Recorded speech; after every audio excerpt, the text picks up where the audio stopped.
Eu, nessa noite, queria fazer uma indagação para mim e para você. O Fábio vai colocar ali o tema da noite, mas a pergunta que eu fiz para mim mesmo é esta que está no telão: quem é Ele? E eu gostaria de fazer essa pergunta também para você nessa noite. Quem é Ele? Quem é Jesus para você? Ele é o Filho de Deus? É o teu Salvador? Ele é o Messias? O que Ele representa para ti? Será que nós conseguimos entender a profundidade de quem é Jesus? Será que nós já tivemos da parte de Deus uma revelação ou uma mostra de quem é Cristo? Será que eu e você conseguimos perceber 1% de quem é Jesus? Será que Jesus, Ele é alguém em quem nós simplesmente confiamos a nossa salvação? Quem é Jesus? Quem é Jesus para mim e para você? Desta resposta e deste entendimento depende a nossa qualidade de vida. Jesus é o mesmo, não importa como nós o entendamos, mas quanto mais nós o entendermos, mais nós vamos conseguir absorver de Cristo, mais nós vamos conseguir extrair de Cristo para as nossas próprias vidas, mais nós vamos conseguir usufruir das coisas que Ele deixou à nossa disposição. Porque desta resposta e de quem é Jesus depende a outra grande pergunta da nossa vida: quem nós somos? E tudo isso está entrelaçado. Na semana passada nós iniciamos um estudo em Colossenses 1, e nós encontramos em Colossenses 1, nos primeiros versículos, nós encontramos fé, esperança e amor. Fé, algo que Deus nos dá e que produz esperança. E o fruto da fé, que vem através da esperança, é o amor que nós devemos ter para com Deus e para com os outros. Mas a fé e a esperança também são derivados do amor de Deus. Ou seja, esse é um círculo. E Paulo estava explicando isso aos Colossenses, e na sequência desta explicação, ele fala um pouco a respeito da pessoa de Cristo. E eu queria convidar os irmãos para lerem comigo Colossenses 1, a partir do versículo 15.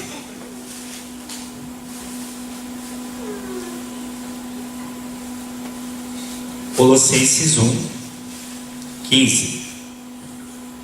Vou ler. Ele é a imagem do Deus invisível, o primogênito sobre toda a criação, pois nele foram criadas todas as coisas nos céus e na terra, as visíveis e as invisíveis, sejam tronos, sejam soberanias, poderes ou autoridades. Todas as coisas foram criadas por Ele e para Ele. Ele é antes de todas as coisas e nele tudo subsiste. Ele é a cabeça do corpo, que é a igreja. É o princípio e o primogênito dentre os mortos, para que em tudo tenha a supremacia. Pois foi do agrado de Deus que nele habitasse toda a plenitude e por meio dele reconciliasse consigo todas as coisas, tanto as que estão na terra quanto as que estão nos céus, estabelecendo a paz pelo seu sangue derramado na cruz.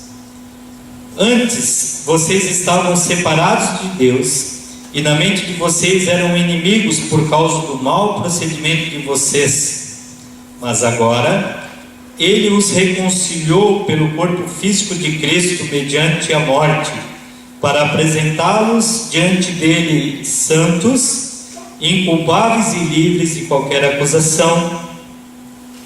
desde que continuem alicerçados e firmes da fé, sem se afastarem da esperança do Evangelho, que vocês ouviram e que tem sido proclamado a todos os que estão debaixo do céu. Esse é o Evangelho do qual eu, Paulo, me tornei ministro. Do qual eu, Paulo, me tornei ministro. Vamos ler até aqui. Quem é Ele? Quem é Jesus, irmãos? Quem é Cristo? Se Deus nos concedesse a graça de ter uma revelação um pouco maior de quem é Jesus, nós viveríamos sobre a terra agradecendo, com gratidão no coração, sem espaço algum para a reclamação, para a murmuração, para olhar para as coisas negativas do dia a dia. Nós olharíamos para Jesus e viveríamos gratos. Teríamos um amor incondicional também, independente da circunstância, um amor incircunstancial, que deve ser o objetivo do cristão, a maturidade. Ou seja, independente do momento que eu vivo, eu tenho um Deus que resolveu meu problema eterno, e aquele problema não deveria nos parar, ele não deveria nos fazer reduzir, ele não deveria nos fazer desistir, porque diante das dificuldades nós somos um pouco abatidos, nós paramos, nós às vezes regredimos e deixamos de avançar. Com uma consciência maior de quem é Jesus, nós poderemos passar por cima dessas dificuldades com maior velocidade e atingirmos os objetivos mais rapidamente. Amém? Paulo diz que Jesus é a imagem do Deus invisível. Você sabia que Deus tem uma imagem? Não se escandaliza. Deus tem uma imagem. E a Bíblia fala que Jesus é a imagem do Deus invisível. E fala mais, diz que nós somos a imagem e semelhança de Deus. E Jesus é a imagem de Deus. Olha só como nós podemos facilmente entender que Jesus é a imagem de Deus e que hoje Cristo habita em nós. E nós fomos feitos à imagem e semelhança de Deus. E quando cremos em Cristo, somos reconduzidos ao estado original de Adão. E daí podemos dizer que Cristo em nós, ou nós mesmos, somos também a imagem de Deus. Ou seja, Deus mostrou a sua cara para a humanidade. No Antigo Testamento não era possível, ver a Deus. Mas no Novo Testamento nós verificamos Deus se mostrando. Filipe perguntou para Jesus, mostra-nos o Pai. Mostra-nos o Pai. E Jesus estava ali com ele. Jesus é a imagem de Deus. Jesus é Deus revelado à humanidade. Ele tinha uma forma. E nós podemos verificar isso através das Escrituras. Paulo também diz que ele é o primogênito sobre toda a criação. Sobre tudo que foi criado, ele foi feito primeiro. Pois nele foram criadas todas as coisas, nos céus e na terra. Versículo 16. Todas as coisas, no céu e na terra. Não só na terra. Note que as coisas que existem no céu em Deus, elas também foram criadas em Cristo. Não só o planeta Terra, mas as galáxias, os outros planetas, o cosmos, os mares, os oceanos, os rios, as montanhas, os continentes, o ar, as aves, os peixes. Eu, você, fomos criados nele. Nós fomos criados em Cristo, porque nele foram criadas todas as coisas, as visíveis e as invisíveis. Existem muitas coisas que eu e você ainda não conseguimos ver, mas que foram criadas em Cristo.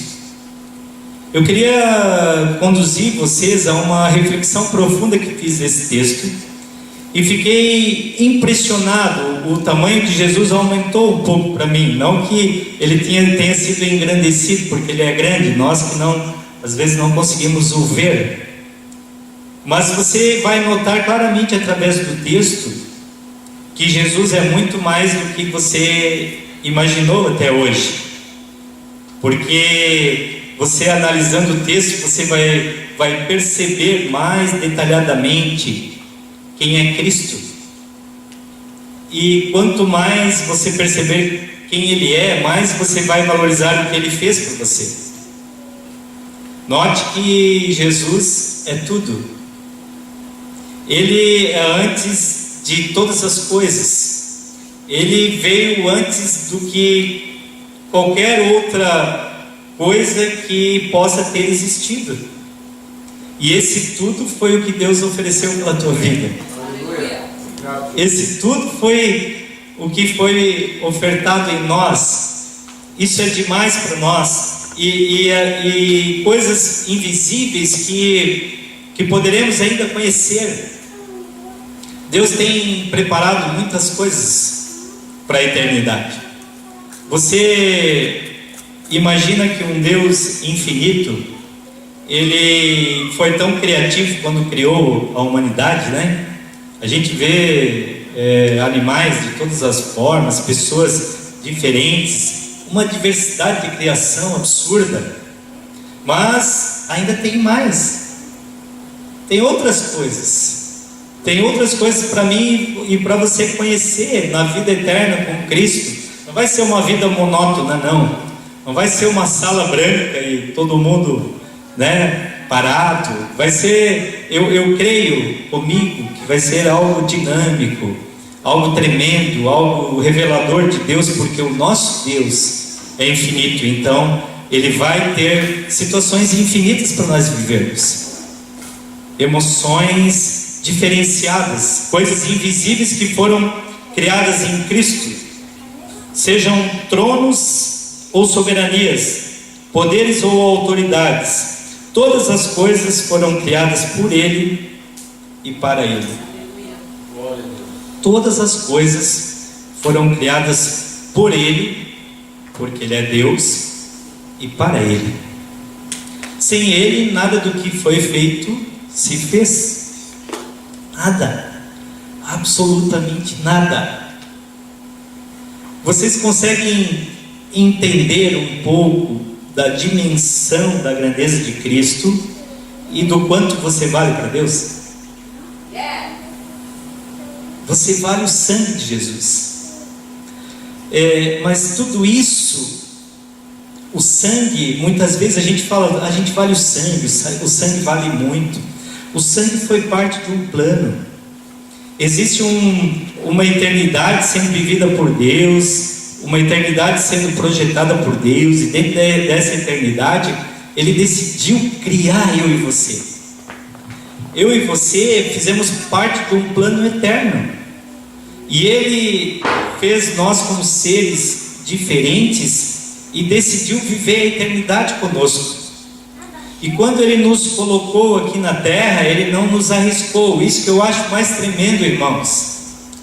Jesus não arriscou a nossa vida nos colocando aqui na terra em meio ao pecado.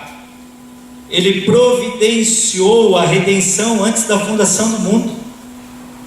E isso é fantástico. Isso revela a importância que nós temos nesse plano eterno de Deus.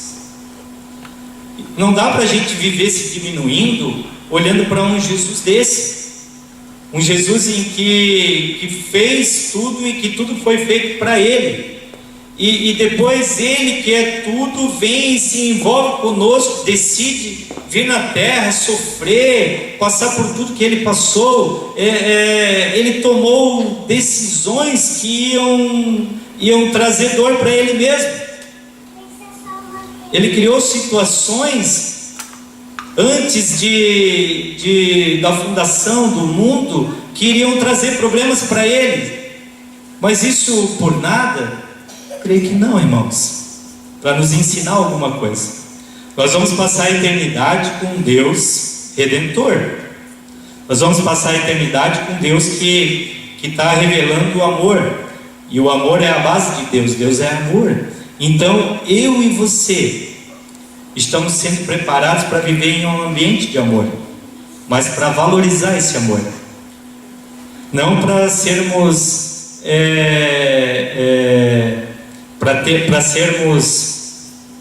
utilizados por esse amor, mas para participar desse amor, não para sermos usados para amá-lo, mas para sermos parte de uma eternidade no céu em amor. Versículo 17, ele é antes de todas as coisas e nele tudo subsiste. Tudo existe depois dele. Tudo veio depois dele. Nada veio antes de Jesus. Olha só o versículo 18 e presta atenção nesse versículo.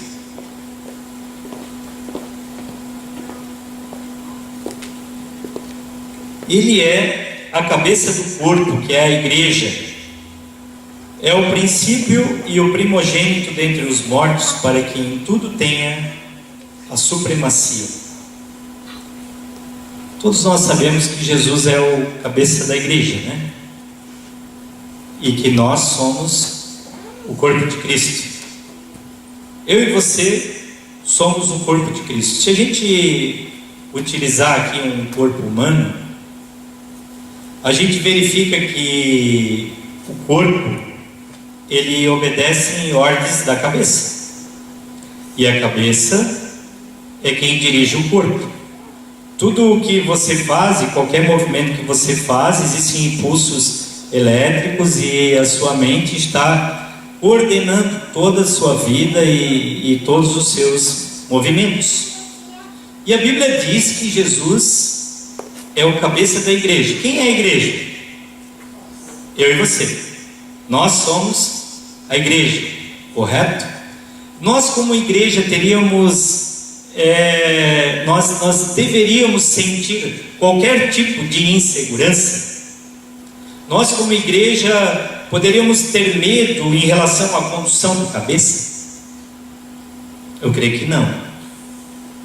Porque a cabeça é quem cuida do corpo. Jesus é quem cuida da sua igreja. Jesus é quem nos guarda, é quem nos livra das quedas, é quem nos livra dos tombos, é quem nos livra do inferno. Jesus é aquele que nos protege, aquele que dá ordens ao nosso respeito. Jesus é aquele que cuida do corpo, irmãos. Você acha que se nós porventura tivéssemos a possibilidade de sermos condenados ao inferno depois de aceitarmos Jesus, você acha que não seria um descuido da parte de Jesus para nós que somos o corpo dele? Você acha que a cabeça vai matar o corpo? Jesus não é suicida. Ele não vai nos matar, não vai nos cortar do corpo e fazer com que nós venhamos nos perder. A cabeça cuida do corpo. Eu e você somos cuidados por Cristo. Nós somos guardados por Ele, nós somos protegidos por Ele. Como membros do corpo, nós precisamos entender isso, irmãos. A cabeça define o que acontece com o corpo. Você já notou isso? Ela define. Mas você já pensou que o corpo é que leva a cabeça para passear? O corpo que conduz a cabeça? Jesus está se movendo na terra através do corpo dele. Aleluia. E nós precisamos entender isso. Nós somos o corpo de Cristo. Quando você se move, quando você pega seu carro, quando você entra no ônibus, quando você vai visitar alguém, a cabeça está ali determinando o teu movimento, e você às vezes não está entendendo, mas você é Jesus em atividade no meio da sociedade. Quando Quando você faz bem para as pessoas, você está sendo Jesus na vida das pessoas. Quando você dá uma carona para alguém, você está levando Jesus em casa. Você dá alimento para alguém, você está alimentando a Cristo. Você traz agasalho para alguém, você está agasalhando Jesus. Nós somos membros uns dos outros. Existe um corpo, irmãos, em movimento. E nesse corpo existe necessidade dos outros membros, né? Tem algumas coisas que são totalmente dependentes dos outros membros, né? E a igreja não é diferente. Cada um tem um papel, uma função no corpo. A cabeça é Cristo. Mas nós, como corpo, precisamos entender quem nós somos. Porque senão andamos vivendo como membros avulsos, né? Reclamando como se não fizéssemos parte de nenhum corpo, sem saber o que somos. Temos uma atribuição, uma definição. Somos uma mão e temos toda a habilidade, toda a capacidade para pegar coisas, para manipular, para trabalhar pessoas ou algo, mas muitas vezes não sabemos a nossa finalidade, não sabemos para que utilizar. Quem é você no corpo de Cristo? Eu sei que Ele é o cabeça. E em relação à eternidade, eu sei que você está guardado, protegido. Você está protegido porque Ele é a cabeça e Ele vai te levar de volta para Deus. Não se preocupe com isso. Agora, como corpo de Cristo aqui na terra, quando nós vamos nos encontrar? Quando nós vamos colocar em atividade aqueles dons e talentos, toda a capacidade que Ele investiu em nós? Porque eu e você, nós temos capacidades, irmãos. Quando a gente quer fazer uma coisa bem feita, a gente faz. E o que nós vamos fazer para levar o corpo para passear? Nós vamos levar a cabeça para passear. Nós vamos apresentar a cabeça para outras pessoas que precisam ser enxertadas nesse corpo. Precisamos levar Jesus para as pessoas. Precisamos falar desse amor, desse Deus. Precisamos, sim, ser um corpo em atividade, porque esse corpo, ele deseja agregar ainda outras pessoas. Existem outras ovelhas que ainda não são desse aprisco, disse Jesus, não é verdade, irmãos? Versículo 18, a segunda parte. Ele é o princípio e o primogênito entre os mortos. Você sabia que ninguém morreu antes de Jesus? Já parou para pensar nisso? Aqui, Paulo, que era um entendido da Escritura, está declarando isso. Jesus foi o primeiro a morrer. Não foi Adão, não. A Bíblia fala lá em Efésios 1 que o Cordeiro foi morto antes da fundação do mundo. Quando Jesus, Deus, o Espírito Santo, quando eles decidiram criar a humanidade, já havia um plano de redenção, e ali o Cordeiro já havia sido morto.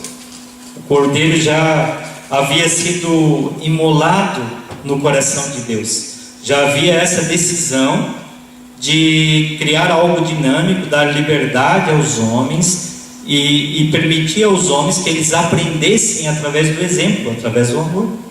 E o nosso maior exemplo é Cristo. Note que só o ser humano e os anjos caídos necessitariam de redenção. Você já parou para pensar nisso? O diabo e seus demônios e o ser humano são as duas únicas espécies da criação que necessitariam de redenção. Mas para o inimigo de Deus não houve redenção. Olha o valor que Ele está dando para mim e para você. Não foi para redimir árvores, não foi para redimir animais, não foi para redimir o planeta, não. Foi para redimir o ser humano, que Ele capacitou com faculdades mentais, ou seja, Ele queria ter amigos, Ele queria ter família, Ele queria ter relacionamento, e Ele não queria que fôssemos marionetes, não queria nos manipular. Então Ele criou essa forma onde a gente tem uma certa liberdade de escolhas, e através das escolhas e dos problemas ou dos benefícios que elas geram, nós temos a oportunidade de aprender. E Ele vai nos ensinando nessa grande escola chamada vida. E a vida tem primário, tem segundo grau, tem universidade, tem pós-graduação, tem doutorado. E na vida nós nunca vamos parar de aprender. Quanto mais experiências temos, mais vemos que não somos nada. Quanto mais o tempo passa, mais nós temos a impressão que somos finitos. Quanto mais cuidamos do corpo, mais ele envelhece. E as coisas vão escapando da nossa mão, porque na verdade Deus quer que a gente entenda. Confia em mim. É em mim. Nosso corpo não vai se salvar, irmãos. A gente cuida, mas não vai ter salvação para o nosso corpo. Veio do barro, vai voltar para o barro. O que vale é o nosso espírito, a nossa alma. Esses têm valor para Deus. Note que Ele é o primeiro dentre os mortos. Então, é muito interessante isso. Ele decidiu criar você, mesmo que aquilo fosse custar muito e muito caro. Esse preço foi pré-determinado. Ele é pré-existente.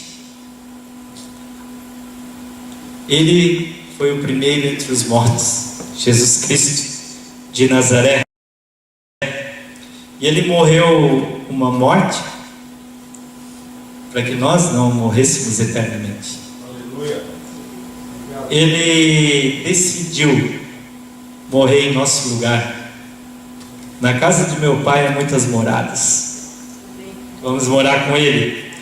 Versículo 19, olha só que interessante. Pois foi do agrado de Deus que nele habitasse toda a plenitude. Foi do agrado de Deus que habitasse em Cristo toda a plenitude. Plenitude de tudo, até do sofrimento. Você já notou isso? Plenitude é tudo. Deus se envolveu com tudo. Ele veio para a terra, sentiu fome, necessidades, dor, tristeza, angústia, chorou, lamentou, berrou. Deus meu, por que me desamparaste? Jesus foi ao extremo de tudo, irmãos. Não tem nada que nós vivemos que Ele não tenha passado. Até o meu e o teu pecado Ele experimentou. Ele não praticou, mas Ele colheu os resultados. Ele sofreu, Ele pagou a plenitude, tudo, o sofrimento de Cristo. Isso deve nos levar a entender. Hoje à tarde uma pessoa procurou minha esposa, um sofrimento, uma dor na alma, e ela compartilhou comigo, e eu orando por aquela pessoa e sentindo as dores também daquela pessoa. Muitas vezes, irmãos, nós estamos na terra indiferentes às dores alheias. Será que não tem ninguém sofrendo do teu lado, com dor do teu lado, que precisa de um abraço, que precisa de uma palavra de motivação, alguém que precisa de alguém que diga: olha, eu estou contigo? Coisas simples, irmãos. Coisas simples. Jesus participou do nosso sofrimento. Por que nós, como igreja, não vamos participar dos sofrimentos de outros membros do corpo que estão precisando de ajuda? E não precisa procurar muito para achar pessoas sofrendo, né? Não é difícil. Se você quiser ser um consolo para quem sofre, você vai ter várias oportunidades. E por meio, versículo 20, e por meio dele reconciliasse consigo todas as coisas, tanto as que estão na terra quanto as que estão nos céus, estabelecendo a paz pelo seu sangue. Ou seja, por meio de Jesus, Deus reconciliou consigo todas as coisas. Ele tinha uma discórdia comigo e contigo, e nessa discórdia a bronca era pesada para nós. A punição por essa discórdia seria condenação. E o que Deus fez? decidiu se reconciliar conosco. Quando a gente vai se reconciliar, a gente fala para as pessoas, muitas vezes, né? Olha, não faz mais isso para mim. Eu vou te perdoar, mas é a última vez. Mas o que Deus fez? Eu quero me reconciliar contigo, então eu vou pagar a tua dívida. Tu deve para mim, mas eu vou pagar para mim mesmo. Eu vou ofertar em você, daí você me paga, tá bom? Foi isso que ele fez. Reconciliou o quê? As coisas que estão na terra e as coisas que estão nos céus, estabelecendo a paz pelo seu sangue derramado na cruz. Havia uma guerra, havia um problema, uma barreira, e Deus estabeleceu a paz. Ele estabeleceu a paz por intermédio do sangue. Sem derramamento de sangue não há remissão de pecados. E ele decidiu estabelecer a paz através do sangue. Havia uma situação que era insuperável pelo ser humano. Não tinha como o ser humano pacificar a sua situação com Deus. Não tinha mais como ficar oferecendo bodes, cabritos, ovelhas, pombas. Não estabelecia a paz. E Jesus, através do seu sangue, estabeleceu a paz. Hoje nós temos paz com Deus, é bandeira branca. Deus está no céu assim, ó, bandeira branca que é relacionamento comigo e contigo. Nós não podemos nos afastar desse Deus achando que esse Deus pacífico ainda tem algum problema conosco, com as nossas atitudes, com os nossos problemas, com os nossos pecados. Esse Deus não tem mais diferença. Ele quer participar e nos ajudar a vencer os nossos pecados, as nossas más atitudes, os nossos maus hábitos. Nós precisamos de proximidade para com Ele. Nós precisamos amá-lo, porque Ele nos amou primeiro. Ele estabeleceu a paz através do seu sangue.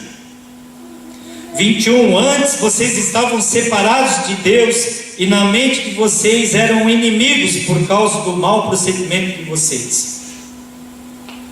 Olha só. Antes vocês estavam separados de Deus. Aonde que vocês estavam separados de Deus? Ou aonde que eu estava separado de Deus? Paulo explica: na mente de vocês. O que nos separa de Deus? A nossa mente, o nosso entendimento. Muitas vezes a falta de sabedoria, de saber quem é Jesus, de saber quem eu sou, de saber quem Deus é. A minha forma equivocada de pensar me separa de Deus, mas não significa que Deus se separa de mim. Eu continuo sendo a mesma coisa para Ele, Ele continua me guardando, me protegendo, mas eu, sem ter sabedoria, eu vou criando barreiras na minha mente, e eu vou criando formas, e eu vou estabelecendo objetivos para mim mesmo alcançar, para que eu possa ser aceito por Deus. Eu vou me relacionando por meritocracia, e isso é problema.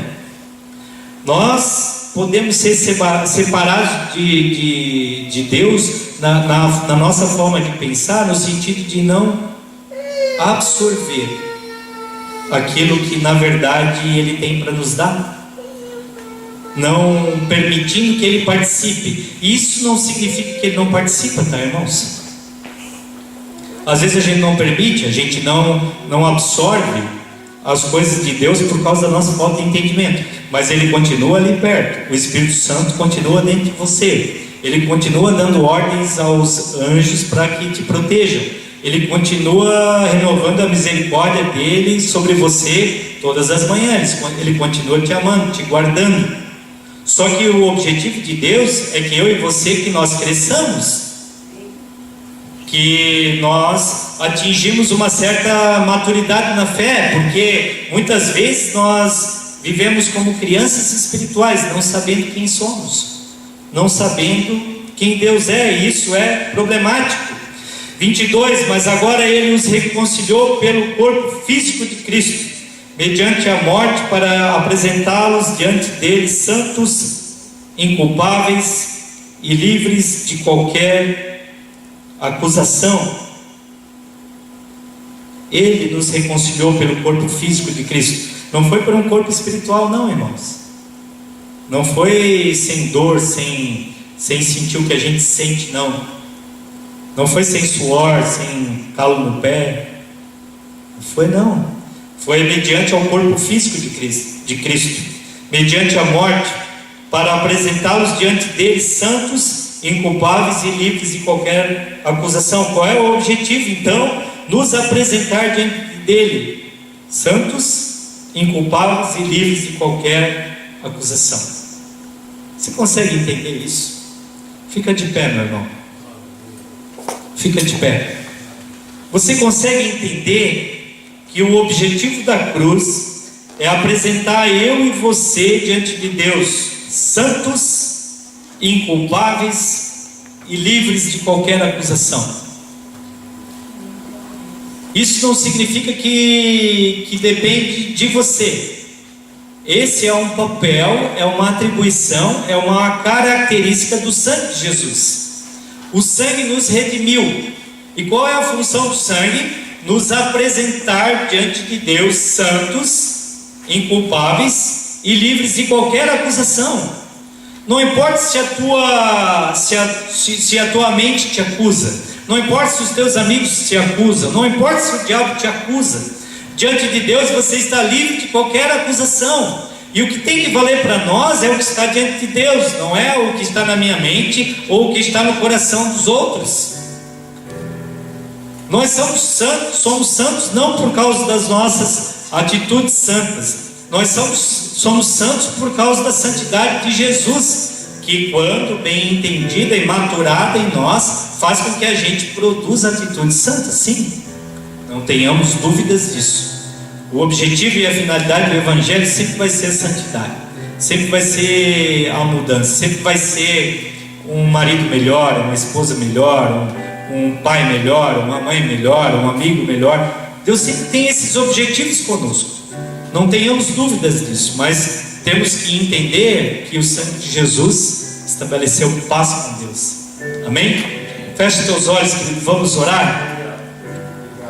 Deus, nós te agradecemos porque o Senhor nos apresenta diante de si santos, inculpáveis e livres de qualquer acusação. Isso é tremendo para nós, Senhor. Faz com que essa verdade seja revelada ao nosso interior e que nós possamos extrair, subtrair da verdade bíblica a identidade que o Senhor tanto imprimiu em nós, que nós consigamos nos ver, que o Senhor nos dê luz para enxergarmos quem somos e quem Tu és, Deus. Nós te agradecemos e te glorificamos, Pai, em nome de Jesus. Amém? Amém.